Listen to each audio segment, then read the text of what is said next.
On behalf of the Kenyan government, I'm delighted to join you today in this very important meeting of the Khartoum Process to explore legal pathways for talent and skills mobility partnership to match labor market needs. Skills development is key to enhancing access to job opportunities, improved productivity, social cohesion, and the well-being of all the workers. The recognition of the diverse skills that migrant workers possess and the portability of qualifications and skills can facilitate their access to decent works and life, stimulate skills portability between countries of destination and origin, and facilitate the reintegration once they return to their respective countries. Despite the human and financial resources involved, legal labor migration pathways have large potential benefits, from meeting skills shortages forced by many Khartoum Process countries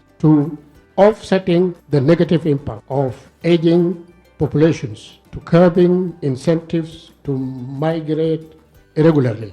I think cooperation between countries of origin and countries of destination is absolutely important. It is important in terms of governance, but also in terms of improving opportunities for employment. Each country has their own regulation, laws that governing the workers. And for us in South Sudan, we are a new country. We don't have enough human resource. Should we allow anybody just to go? We are going to deprive our youth from labor, and that's why we have been asking our partners and even our neighbors countries to help South Sudan at least to train and put together all this legal framework for employment. But we are still also flexible, and I think through this discussion, people have to sign bilateral labor agreements. The issue of brain drain does exist, but it will only apply in areas where you have scarcity in skill, and which means therefore the sending country does not meet its own demand for services locally.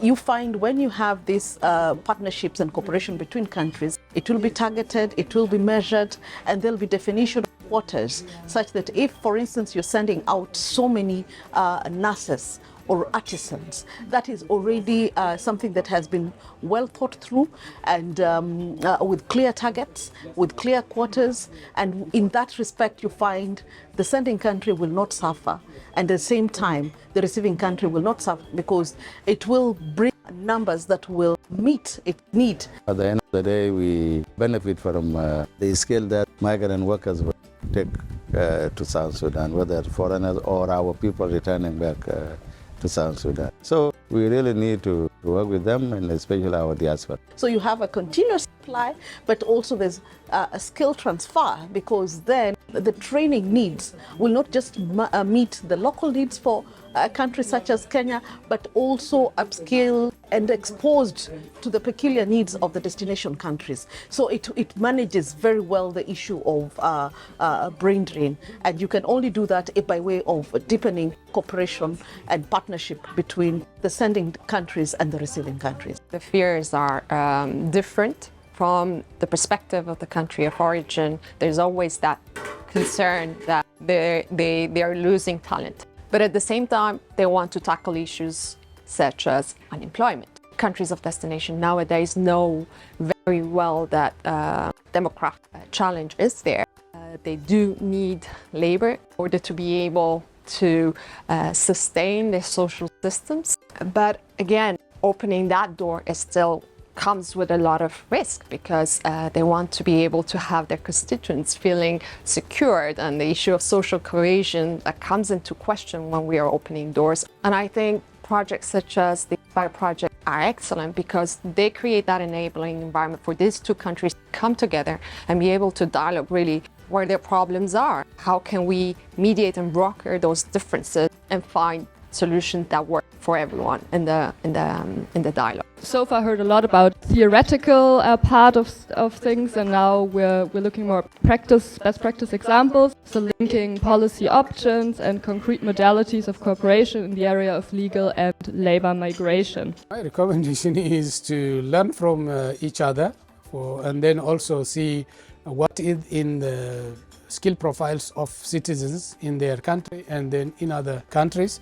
And then also I think what the market needs. For example, there must be continuous assessment of the needs of the market so that what we train or countries train is what the market needs, not actually that produces redundancy and then creates an unemployed army. Some of the key issues around labor mobility or in designing labor mobility, it's really the involvement of the private sector. And this is also where we're giving a lot of attention on involving the sector, which we know is one of the crucial skills actor because it's the employer and is also the representative of the labor market. And it's only if the sector is involved in the design stage and knows and his interests, concerns and its role are integrated in this project, we can then be able really truly to design something that leads to successful results. We have to sell to the companies a completely new product, and there is mistrust. So you have to build that trust, you have to show good examples. I think what really helped us to kind of break the barriers of this mistrust is when we brought representatives of companies to Nigeria, where they could interact with around 100 of Nigerian developers. They also could see them in action. Skills are very important for employment, for productivity and for gainful income generating activities. But if the skills are acquired and not recognized, then the possibility of gaining employment and then also benefiting from the skills will be very much minimal. For this reason, there must be a system that recognizes the skills people have and then certifies them. You see, skills are most of the time national.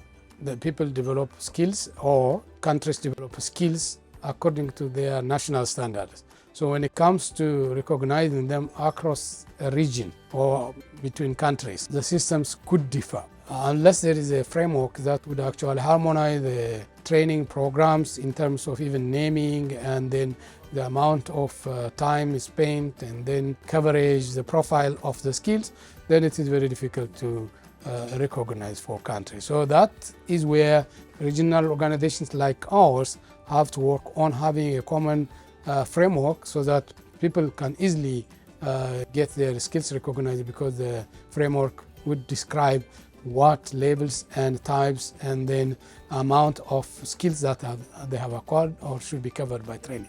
I think it's very important to be agile and flexible, so that you can respond to the circumstances, so that you are allowed by, contracting authority, by the donor, to be flexible and react to what's happening on the ground. And I hope all the participants in this particular forum have not forgotten the question raised by the Honorable Minister, that in the next meeting we should be looking not just at sharing experiences, but also evaluating our performance as Khartoum Process. What have we done from the founding of this particular forum?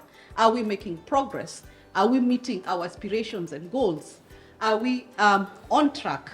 So I just want again to thank the Honorable Minister for giving us that guidance. Your Excellencies who have joined us, it is our sincere gratitude that you are able to set time and to join us in this particular occasion and to share with us your views and thoughts. We have now reached the end of 2 very intense days, and I would like to extend my heartfelt thanks and gratitude for being here with us, for your active participation, and for dedicating your time to this 2 days meeting.